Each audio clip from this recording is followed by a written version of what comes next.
Hello दोस्तों, आप सभी का हमारे YouTube channel the history royal family में स्वागत है।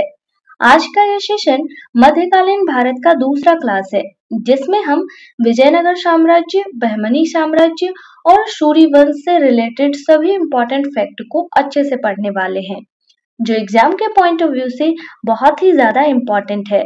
तो बिना स्किप किए क्लास के लास्ट तक बने रहिएगा, क्योंकि ये आपके लिए बहुत ही ज्यादा हेल्पफुल होने वाला है।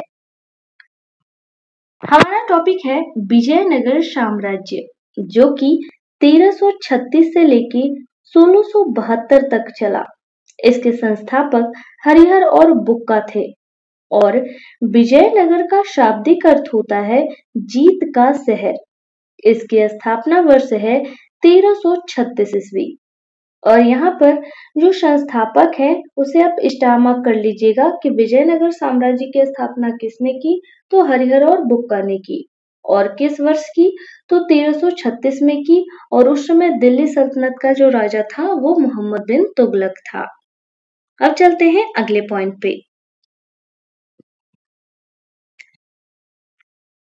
अगला पॉइंट है कि जो विजयनगर साम्राज्य है उसकी राजभाषा तेलुगु थी और इसकी राजधानी हम्पी थी और हम्पी तुंगभद्रा नदी के किनारे है। और इसे आप स्टार मार्क कीजिएगा, क्योंकि एग्जाम में क्वेश्चन पूछे जाते हैं कि विजयनगर साम्राज्य की राजधानी कौन थी, तो हम्पी थी।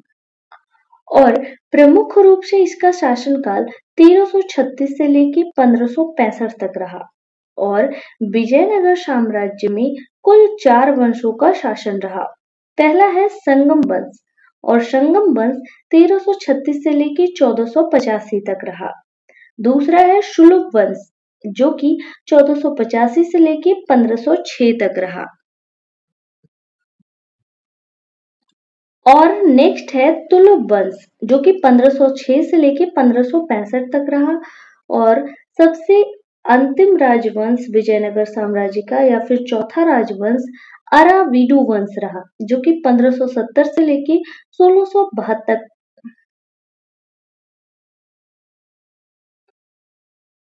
और सबसे अंतिम राजवंश या फिर विजयनगर साम्राज्य का चौथा राजवंश अराविडु वंश रहा, जो कि 1570 से लेके 1672 तक शासन में रहा। और अब हम पढ़ेंगे संगम राजवंश के बारे में। पहला पॉइंट है कि हरिहर और बुक्का ने विजयनगर साम्राज्य की स्थापना विद्यारण्य संत के आशीर्वाद से किया था या फिर आशीर्वाद प्राप्त कर की थी। और इसे आप स्टार मार्क कीजिएगा, क्योंकि कई बार ये क्वेश्चन पूछा जा चुका है कि विजयनगर साम्राज्य की स्थापना हरिहर बुक्का के द्वारा किसके आशीर्वाद से या फिर किस संत की उपस्थिति में की गई थी, तो विद्यारण्य संत की उपस्थिति में। नेक्स्ट पॉइंट है कि हरिहर और बुक्का ने अपने पिता संगम के नाम पर संगम राजवंश की स्थापना की। अब चलते हैं अगले पॉइंट पे। अगला पॉइंट है कि हरिहर और बुक्का पहले वारंगल के काकतीय शासक प्रताप रुद्र देव के सामंत थे, यानी उसके अधीन रहा करते थे, उसके गुलाम थे। और उसके बाद इन्होंने एक अपने राजवंश, एक नए साम्राज्य की स्थापना की, जिसे विजयनगर साम्राज्य कहा गया। और इस पॉइंट को भी आप ध्यान में रखिएगा। अब चलते हैं अगले पॉइंट पे।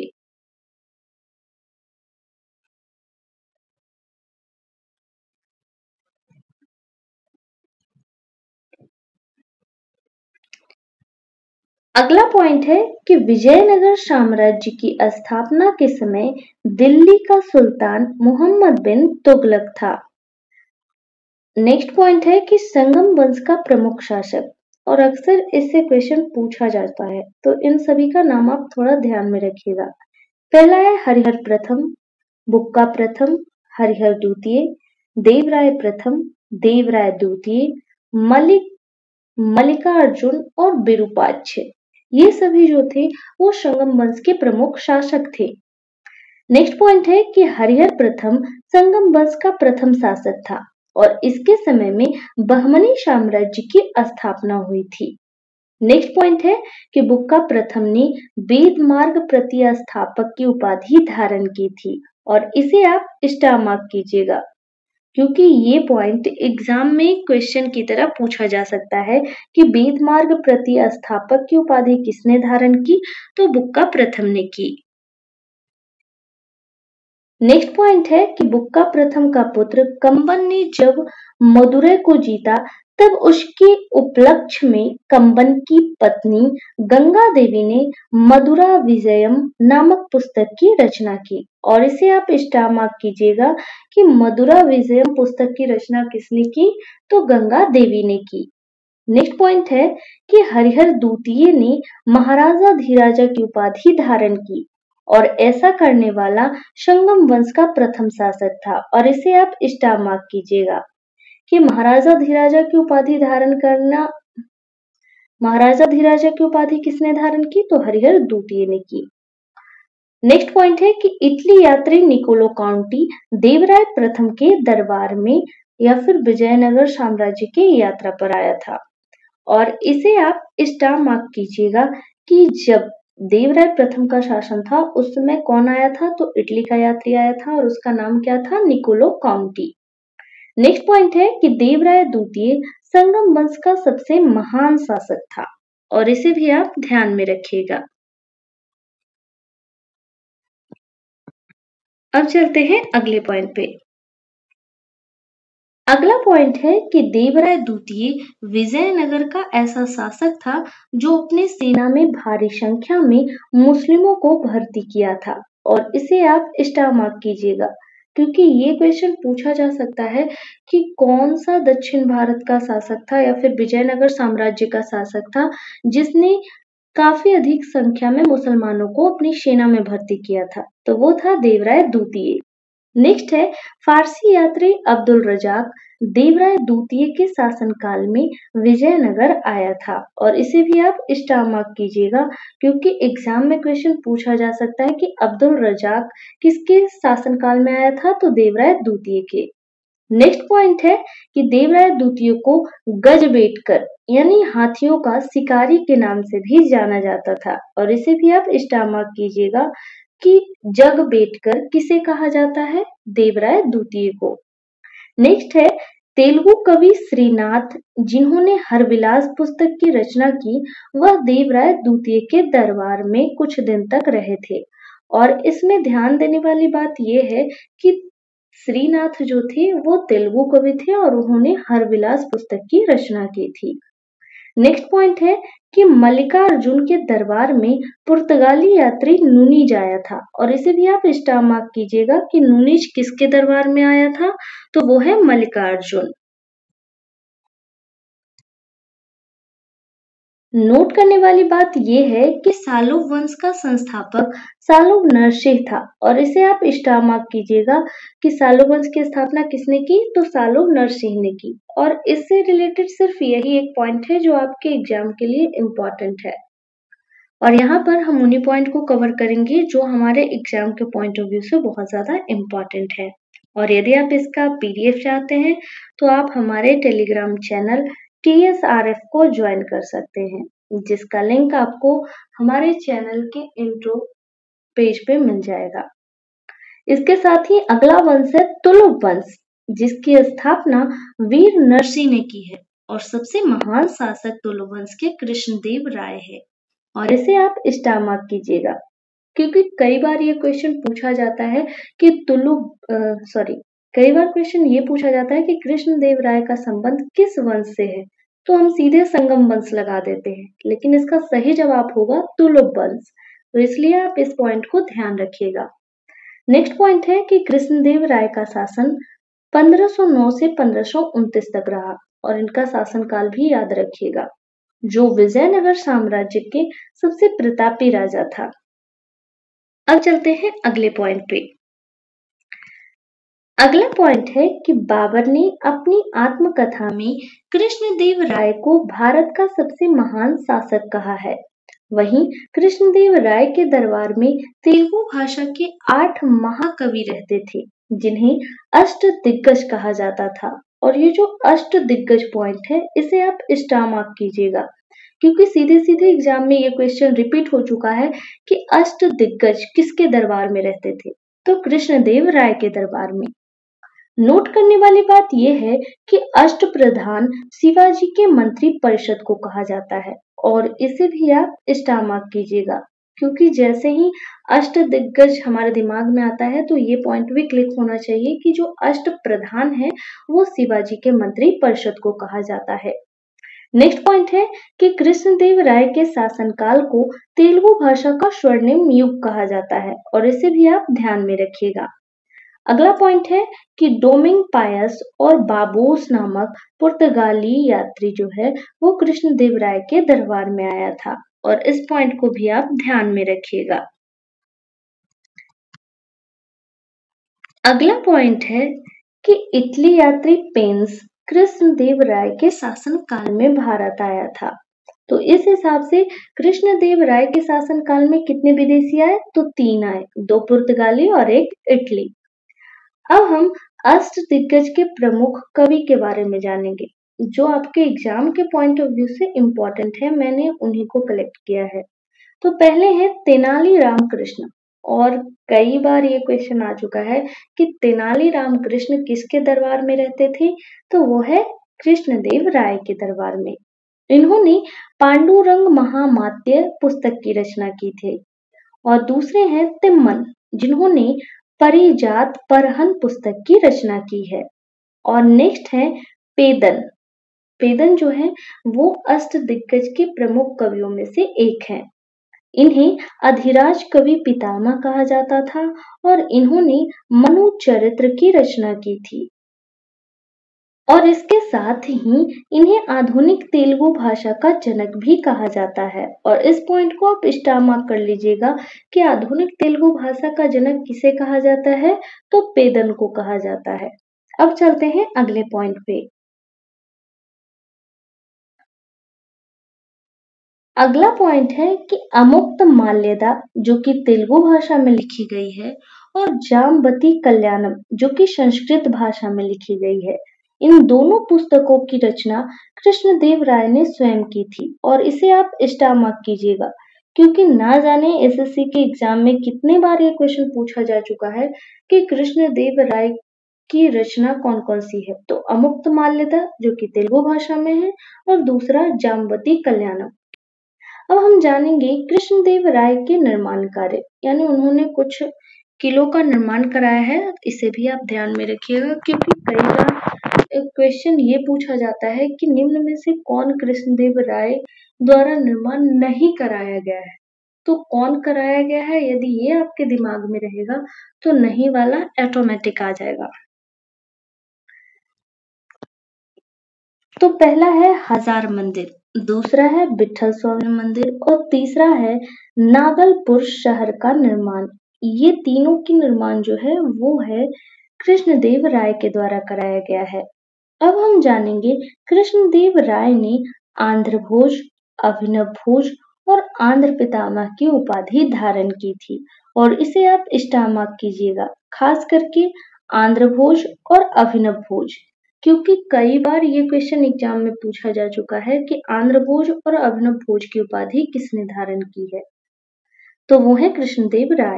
नेक्स्ट है कृष्णदेव राय के बाद तुलुक वंश का अगला शासक अच्युत राय बना था और इसे भी आप स्टार मार्क कीजिएगा कि कृष्णदेव राय के बाद अगला शासक तुलुक वंश का कौन रहा? तो अच्युत राय रहा। नेक्स्ट पॉइंट है कि तुलुक वंश का अंतिम शासक सदाशिव रहा। सदाशिव राय था और इसे आप डबल स्टार मार्क कीजिएगा। नेक्स्ट पॉइंट है कि तालीकोटा का युद्ध जो कि 1565 में हुआ, उसमें विजयनगर और बहमनी साम्राज्य के बीच संघर्ष हुआ था और तालीकोटा युद्ध के बाद विजयनगर साम्राज्य का पतन हो गया। और इस पॉइंट को आप स्टार मार्क कीजिएगा कि किस युद्ध के बाद विजयनगर साम्राज्य का पतन हुआ। तो वो है तालीकोटा का युद्ध और वो कब हुआ? तो 1565 में हुआ। अब हम जानेंगे अराविडु राजवंश के बारे में जो कि विजयनगर साम्राज्य का अंतिम राजवंश रहा। ठीक है। नेक्स्ट पॉइंट है कि जो अराविडु वंश है उसके संस्थापक तिरुमल थे और इसकी राजधानी पेनुकोंडा था और अंतिम शासक रंग तृतीय थे और इसे आप स्टार मार्क कीजिएगा।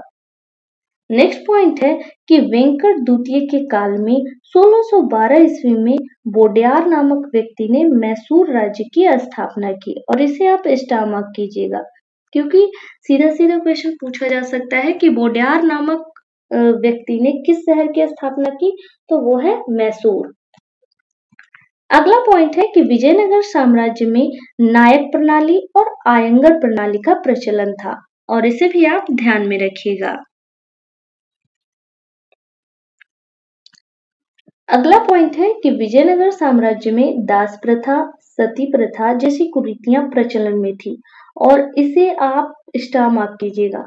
वो मैं इसलिए कह रही हूँ क्योंकि कई बार क्वेश्चन स्टेटमेंट वाइज पूछा जाता है और उसमें सही और गलत को पहचानना होता है, तो इसे आप ध्यान में रखिएगा, तो ये आपके लिए एक स्टेटमेंट बन सकता है।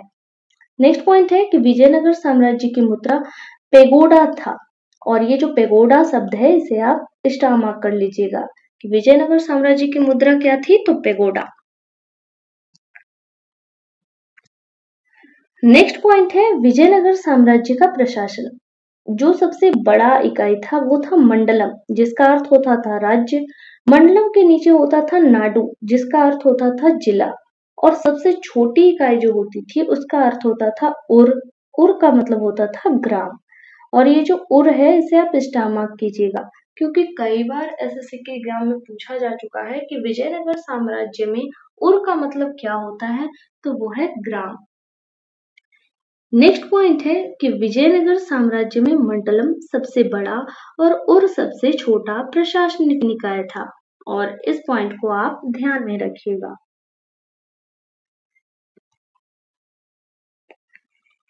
इसी के साथ जो विजयनगर साम्राज्य है वो खत्म होता है, और अब हम पढ़ेंगे बहमनी साम्राज्य के बारे में।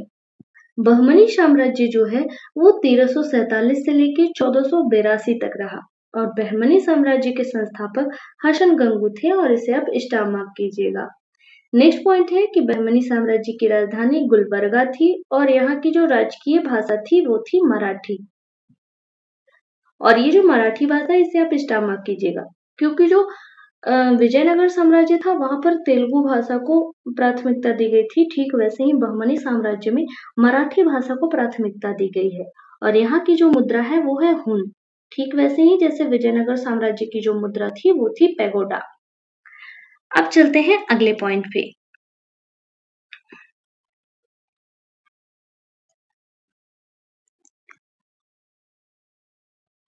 अगला पॉइंट है कि हसन गंगू का शासन 1347 से लेकर 1358 ईस्वी तक चला, और बहमनी साम्राज्य 4 प्रांत गुलबर्गा, दौलताबाद, बरार और बिदर में बटा था, और इसे आप स्टार मार्क कीजिएगा कि जो बहमनी साम्राज्य था उसके 4 प्रांत कौन कौन थे, गुलबर्गा, दौलताबाद, बरार और बिदर।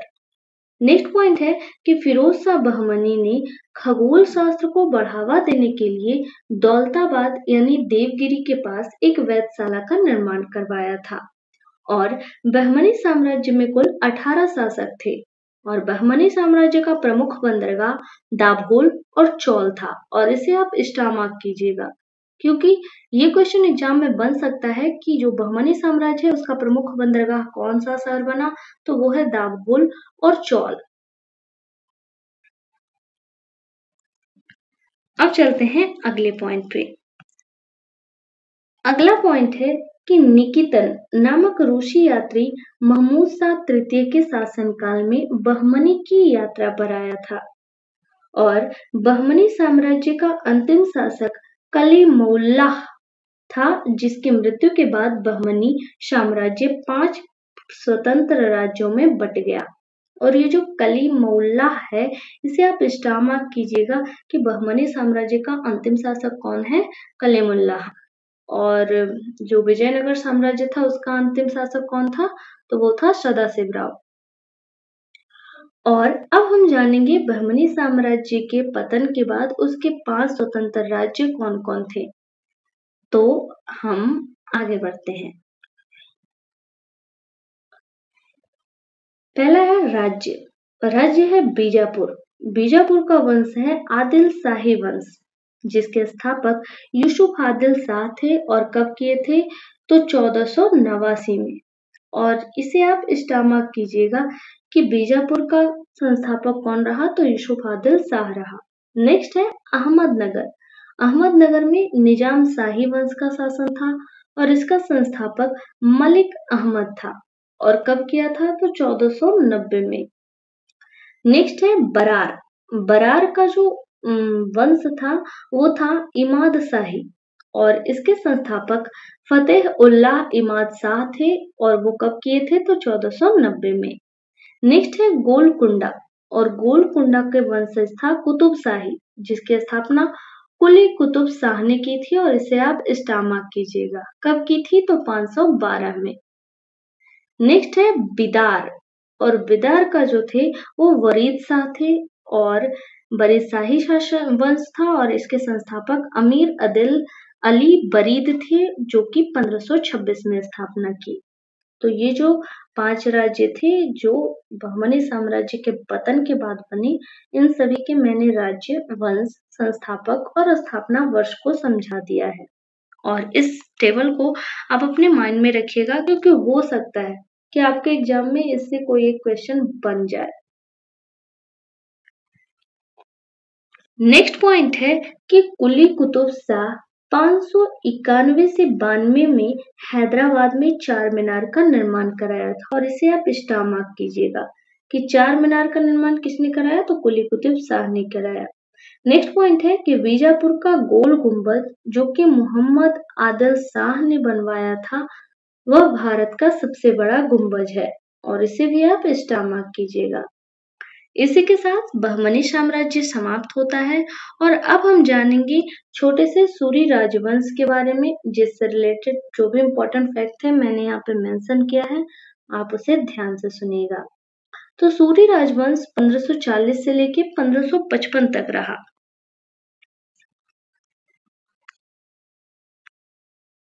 पहला पॉइंट है कि सूरी राजवंश के संस्थापक शेरशाह सूरी थे और अंतिम शासक आदिल शाह सूरी रहा। और शेरशाह सूरी 1540 से लेके 1545 तक शासन में रहा जिसका जन्म बजवाड़ा होशियारपुर पंजाब में हुआ था। और शेरशाह सूरी का जो शासन काल है इसे आप अपने माइंड में रखिएगा क्योंकि ये क्वेश्चन बन सकता है।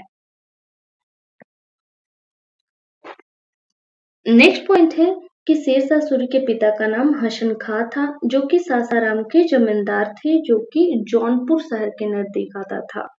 नेक्स्ट है जो शेरशाह थे उनके बचपन का नाम फरीद खां था और इसे आप स्टार मार्क कीजिएगा क्योंकि कई बार ये क्वेश्चन एग्जाम में आ चुका है कि फरीद खां किसके बचपन का नाम था, तो शेरशाह सूरी का। नेक्स्ट पॉइंट है फरीद खां को शेर खां की उपाधि बिहार के अफगान शासक मोहम्मद बहार खां लोहानी ने दिया था और इसे भी आप ध्यान में रखिएगा।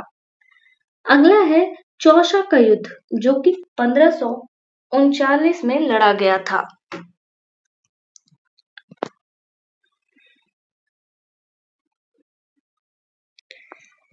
नेक्स्ट पॉइंट है चौसा का युद्ध जो कि 1539 ईस्वी में लड़ा गया था। यह युद्ध शेर खां और हुमायूं के बीच हुआ था जिसमें हुमायूं की हार और शेरशाह सूरी की जीत हुई थी।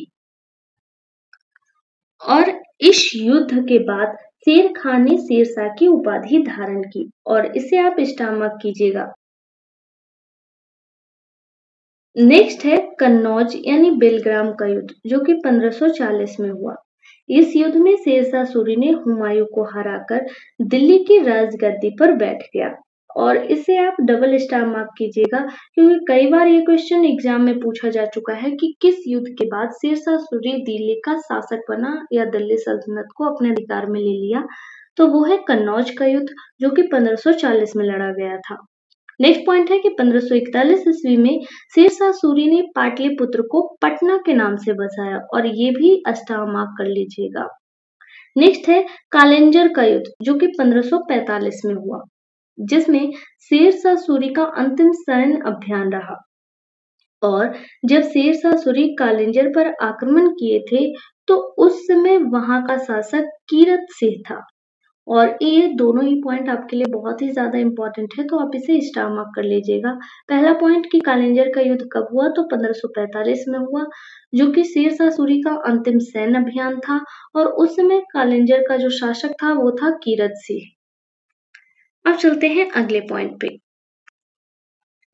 अगला पॉइंट है कि कालिंजर का किला जीतने के क्रम में उक्का नामक अग्निशास्त्र चलाते हुए शेरशाह सूरी की मृत्यु हो गई और इसे आप स्टार मार्क कीजिएगा कि किस हथियार के चलाने से जो शेरशाह सूरी उनकी मृत्यु हुई, तो वो है उक्का नामक हथियार।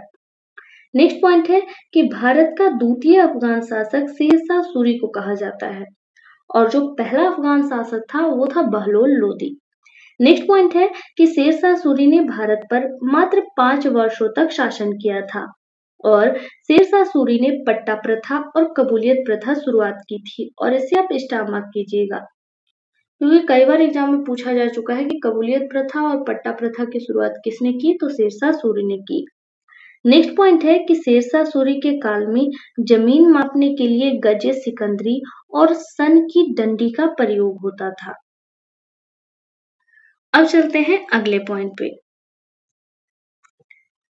नेक्स्ट पॉइंट है कि भारत में रुपए का प्रचलन मध्यकाल में शेरशाह सूरी ने किया था और उसने चांदी का रुपया और तांबा का दाम नामक सिक्का चलाया था और इसे आप स्टार मार्क कीजिएगा, क्योंकि ये आपके एग्जाम के लिए इम्पोर्टेंट है। नेक्स्ट पॉइंट है कि शेरशाह सूरी ने सर्वप्रथम भारत में डाक प्रथा की शुरुआत की और इसे आप स्टार मार्क कीजिएगा, क्योंकि कई बार एग्जाम में क्वेश्चन पूछा जाता है कि डाक प्रथा भारत में किसने शुरू की, तो शेरशाह सूरी ने की।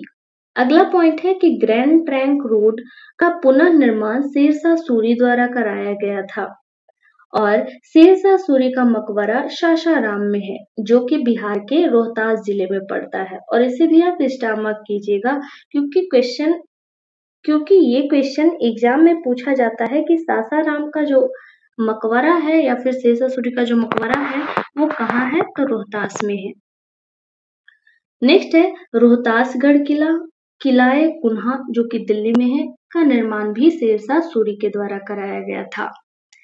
और अगला पॉइंट है कि हिंदी के प्रसिद्ध कवि मलिक मोहम्मद जैसी, जो कि शेरशाह सूरी के समकालीन थे, उन्होंने पद्मावत की रचना की थी और इसे आप बहुत ही ज्यादा इम्पोर्टेंट समझ के डबल स्टार मार्क कीजिएगा, क्योंकि जो मलिक मोहम्मद जैसी हैं, यानी जैसी की रचना क्या है, पद्मावत है और ये किसके समकालीन है, तो शेरशाह सूरी के। अगला पॉइंट है कि शेरशाह सूरी का उत्तराधिकारी उसका पुत्र इस्लाम शाह था और इस्लाम शाह के बाद आदिल शाह राजगद्दी पर बैठा था, जो सूरी वंश का अंतिम शासक था। और इसी के साथ जो हमारा इम्पोर्टेंट टॉपिक था वो समाप्त होता है। इसी के साथ हमारा ये सेशन समाप्त होता है। आई होप आपके लिए क्लास हेल्पफुल रही होगी, तो लाइक शेयर एंड कमेंट जरूर करें। जल्द ही एक नए क्लास के साथ हम आपसे मिलेंगे, तब तक के लिए अपना ख्याल रखिए। Thanks for watching.